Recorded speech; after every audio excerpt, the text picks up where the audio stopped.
Bonjour, bienvenue sur les plateaux de l'Open World Forum 2013. Je reçois Florent Douetto, bonjour. Bonjour. De Dataiku. Et Ori Pelkenman de Constellation Matrix. Constellation Matrix. Constellation Matrix. Ah, je ne suis pas très anglophile. On va parler Big Data. Vous avez participé à ce track en tant que speaker. Est-ce que, alors aujourd'hui, le Big Data, l'écosystème français, parisien, est-ce qu'on peut en parler un petit peu? Quelle est son importance?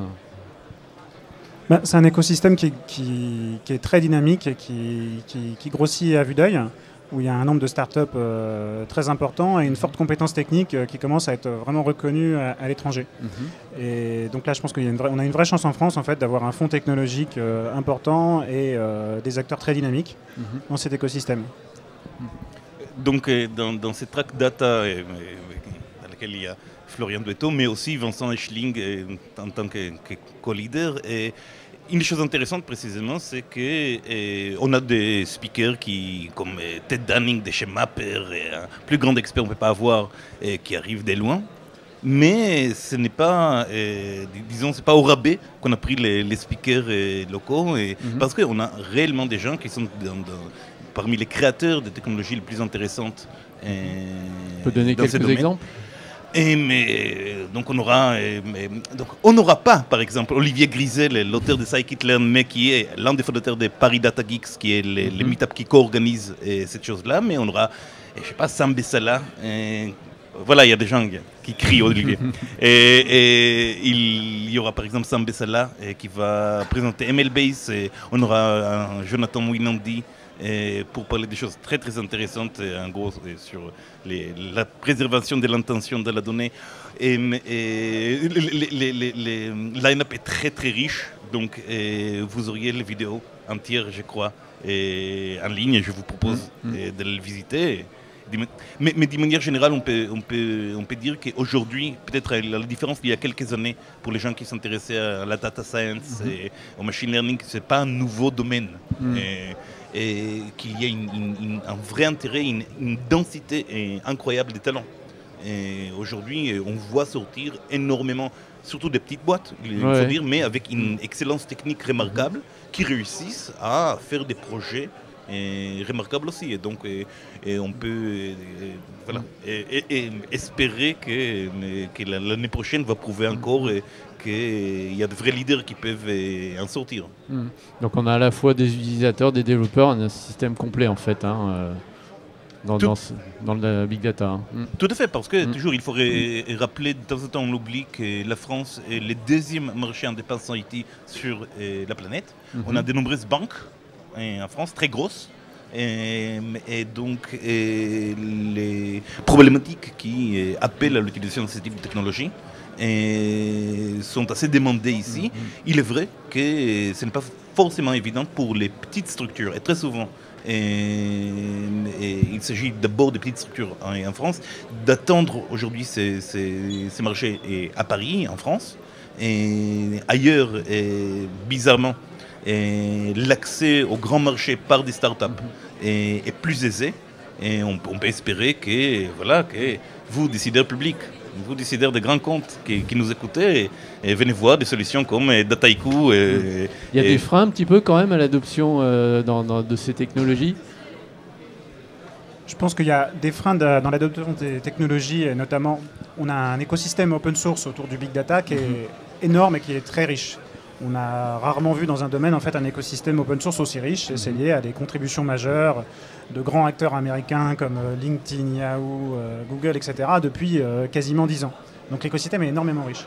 Mais du coup, par rapport à cet écosystème riche, il y a un vrai challenge pour les grandes structures qui veulent l'adopter, de capacité à intégrer toutes ces technologies.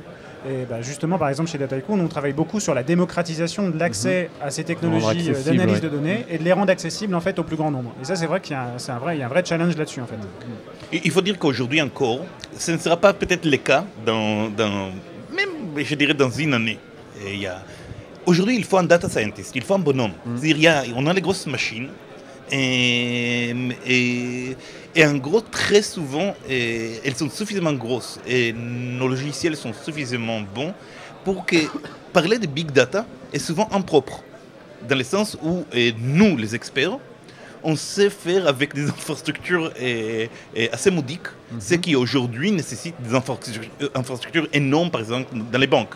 On voit parfois des acteurs traditionnels qui, sur certains domaines de leur activité, et quand on voit ce qu'ils doivent mettre en place pour faire des choses qui, pour nous, voilà, on nous parle de 1 gigabyte de données par jour comme une problématique big data, pendant que ça, c'est plutôt une chose pour un ordinateur portable.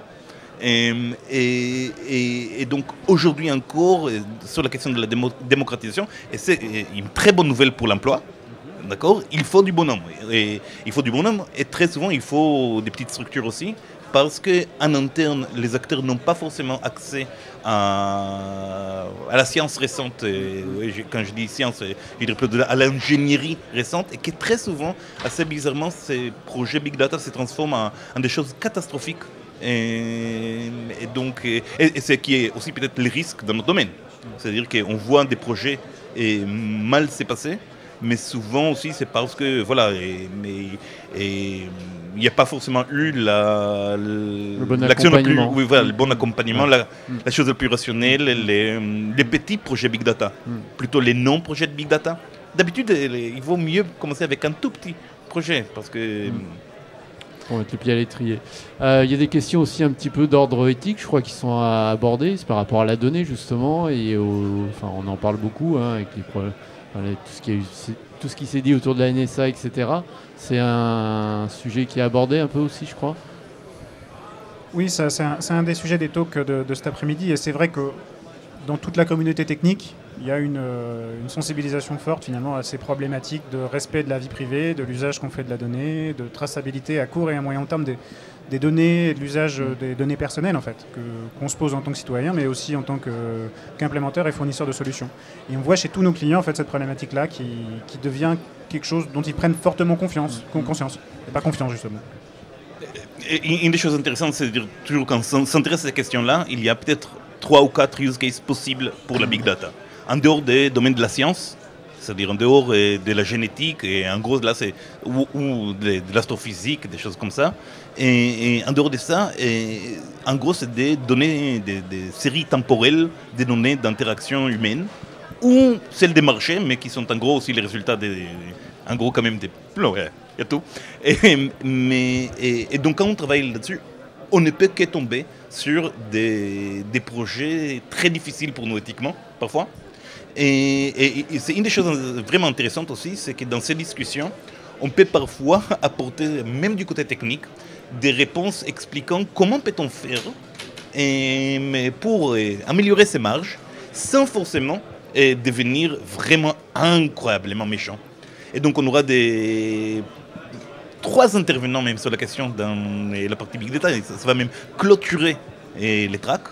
Mais pour essayer de voir précisément c'est quoi les frontières et est-ce que c'est forcément un frein à l'adoption et est-ce qu'on peut trouver un modus operandi, un modus vivendi avec ces technologies en nous disant qu'il y a une promesse, qu'il y a des choses très intéressantes mais qu'il y a aussi des risques. Pour moi, une des choses qui m'amuse avec le machine learning, c'est que c'est l'apprentissage par la machine et en gros la machine construit une idée, elle construit une abstraction à partir de données, mais c'est une abstraction qui est opaque. Une fois même qu'on a compris la chose et qu'on est capable de prédire des choses, ça ne veut pas dire qu'on a construit une abstraction humaine.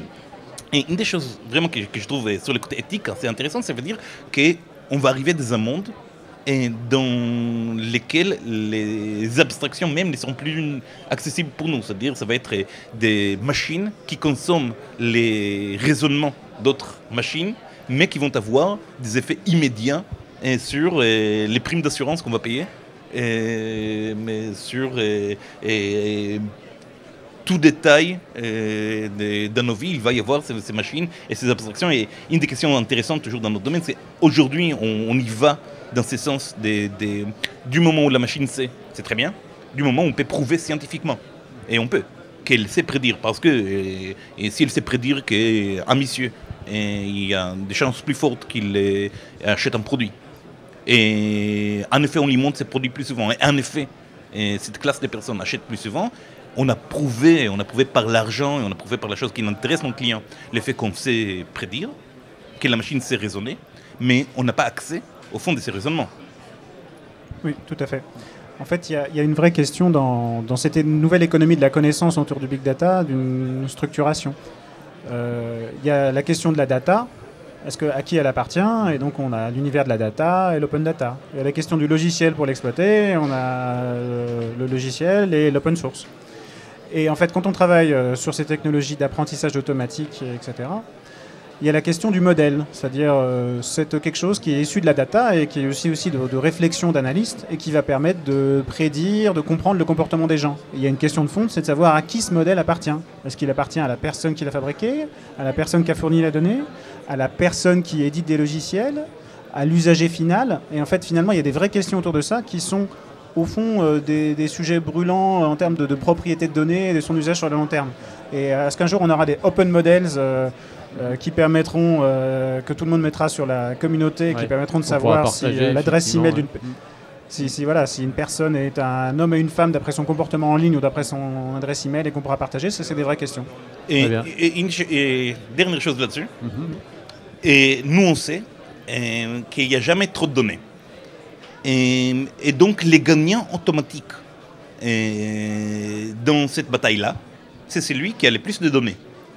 Aujourd'hui, il s'agit des acteurs comme la NSA, mais comme Google aussi.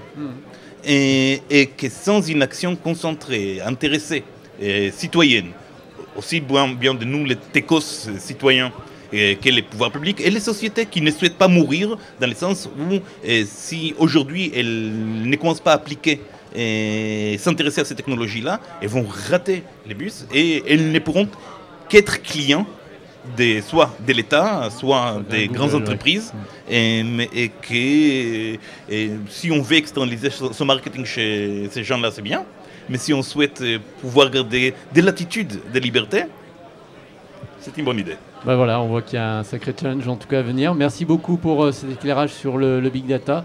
À bientôt. Au revoir. Merci. Merci.